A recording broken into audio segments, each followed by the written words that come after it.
It's fight day! Yeah, that's right. Tyson Fury versus Francis Ngannou finally goes down today out in Riyadh, Saudi Arabia. And I don't know about you, but with no UFC today, I'm def watching. Now, if you didn't already see, it looks like Saudi Arabia personally invited Conor McGregor to come watch the fights. And if you ask me, I think they're rolling out the red carpet in hopes that Conor McGregor comes back and sells out one of the arenas.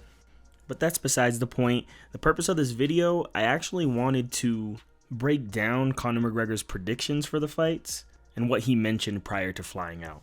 But before we get into it, let's listen to this voice note from Conor. What's up, guys? The notorious Conor McGregor here. Just getting on to happily announce I will be heading to the Kingdom of Saudi Arabia early AM tomorrow for the big heavyweight blockbuster fight between boxer Tyson Fury and mixed martial artist Francis Ngannou. Crossover boxing. MMA ventures over to boxing once again, and this time in the Kingdom, and this time with the heavyweights. So excited to be there. Can't wait to land, touchdown in Saudi Arabia, see what the country has to offer. And I appreciate the invite sincerely, and I look forward to it so much. I'd like to talk about the bout.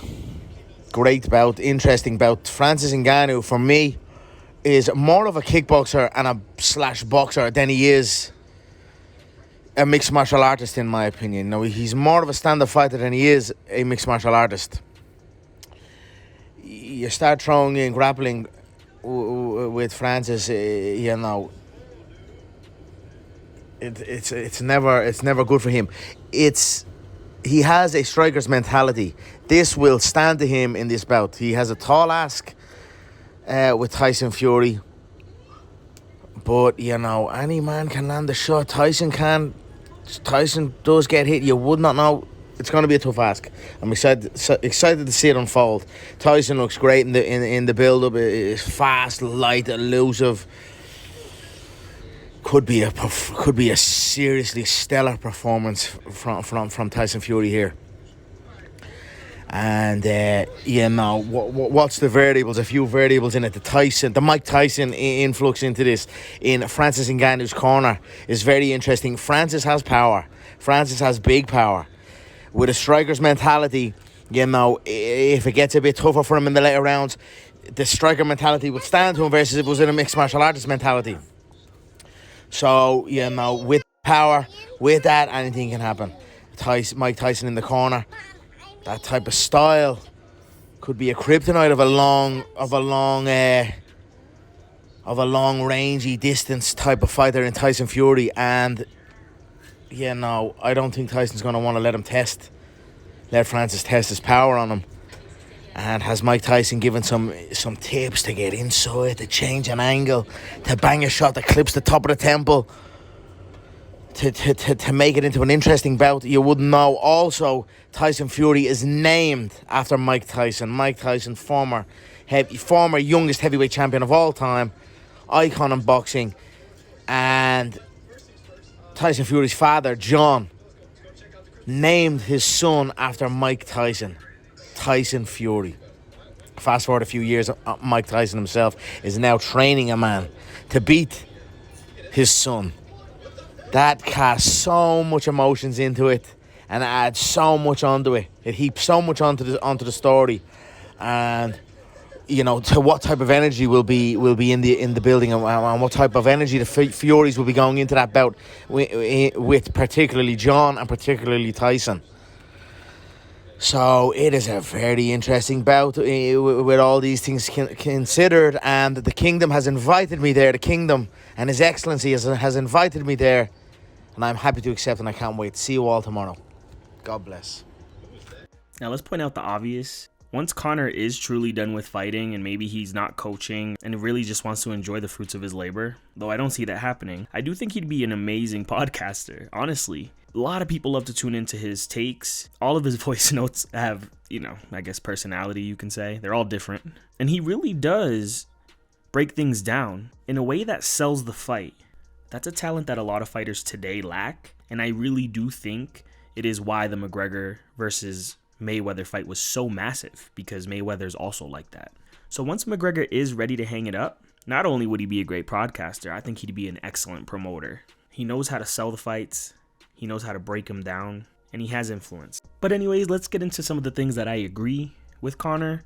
Francis is primarily a stand-up fighter, so I can see why a lot of people associate him with standing up, whether it's kickboxing, boxing, or just having crazy power. Even in MMA, we all saw what Francis's weakness was. It was the wrestling, it was the ground game.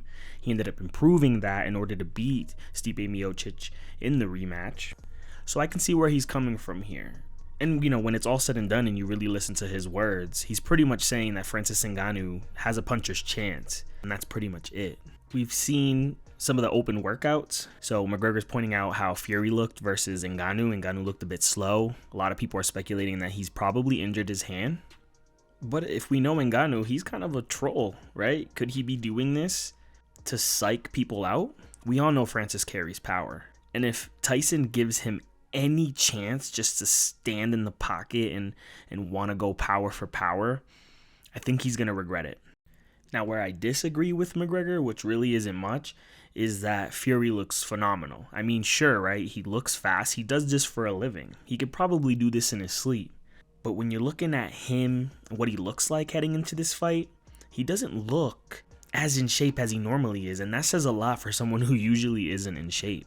And if you also take into account the fact that he announced another fight before this one even taking place, to me, that screams that he's taking Ngannou lightly, and I can understand why, considering MMA fighters don't always fare very well against boxers, right? Especially at the caliber that Fury is. I just hope, for the sake of my money, he is taking this fight seriously, because Ngannou is no joke. Even if he has no boxing experience, professional boxing experience. He's an 0-0 record. Now, what I did love that McGregor pointed out was the whole backstory for John naming Tyson after Mike Tyson, and now Tyson is in Francis Ngannou's corner for this fight. I think it just makes it all that much more interesting. So I'm really excited for this fight, I'm not going to lie, even if it does end in the first round. This is going to be two massive men just punching the shit out of each other. So let me know what you guys think in the comments below. Do you think Francis Ngannou has a chance? Do you think Tyson Fury is taking this fight lightly? If you haven't already, please give us a like on this video. And if you aren't already, subscribe to the channel. We got a bunch of new videos coming, and we really can't start getting paid without y'all. Until the next one, guys. Deuces.